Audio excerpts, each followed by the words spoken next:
আমরা সকল চাঁদাবাজের বিরুদ্ধে দাঁড়াতে চাই, আমরা সকল মাদকের বিরুদ্ধে দাঁড়াতে চাই, এবং এগুলি বাস্তবায়ন করতে হলে সাধারণ মানুষের সহযোগিতা দরকার। আমি প্রত্যাশা করি আপনারা যারা এখানে উপস্থিত হয়েছেন যে আমরা ইনশাল্লাহ পাবো। আপনাকে ইজ্জত দিয়ে সম্মান দিয়ে আমরা সামনের দিকে এগিয়ে যেতে চাই। সরকার কিন্তু শক্তিশালী, সরকারের চেয়ে আপনি বেশি শক্তিশালী এটা যদি ভাবেন তাহলে আপনি বোকার স্বর্গে আছেন। আর একটা মামলা ঠুকে দিয়ে আপনি বলবেন যে এই কার্যক্রম এখানে হবে না, সেটা আমরা মামলার জায়গায় আমরা কোর্টে বসবো। মাঠে কিভাবে বুঝপড়া করলেন সেটা কিন্তু আমি করবো। আমি কিন্তু সেই জায়গায় কাউকে ছাড় দেবো না।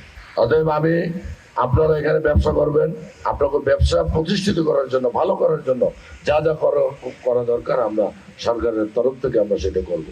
উন্নয়নের জন্য, আঞ্চলিক মানুষের ভালোর জন্য, আঞ্চলিক ব্যবসায়ীদের ভালো থাকার জন্য। আমি আমার কথার বানাবো এবং আমাদের নতুন ভাগ্যরে অবকাশনামায় সই গেছে, ফিস লইতে পারছি কিনা আপনারা জানেন। দেখো অল্পের মধ্যে সারা লাগে। আপনারা সবাই ইনশাল্লাহ ভালো থাকবেন। আমার কথা একমত সবাই?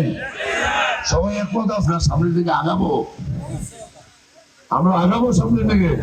ভালোভাবে বলতে হবে। আপনারা যদি আশ্বাস দেন, আপনারা টাকা দেবেন, আমরা কি রাজি? সবাই রাজি না? কেনা ওই যে মেয়েটা রাজি না, মেয়েটা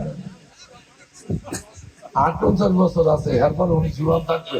দোকানে দেয় 58 বছর, বলে এখনো জীবন থাকতে চায়। আমাদের জন্য দোয়া করবেন ইনশাল্লাহ।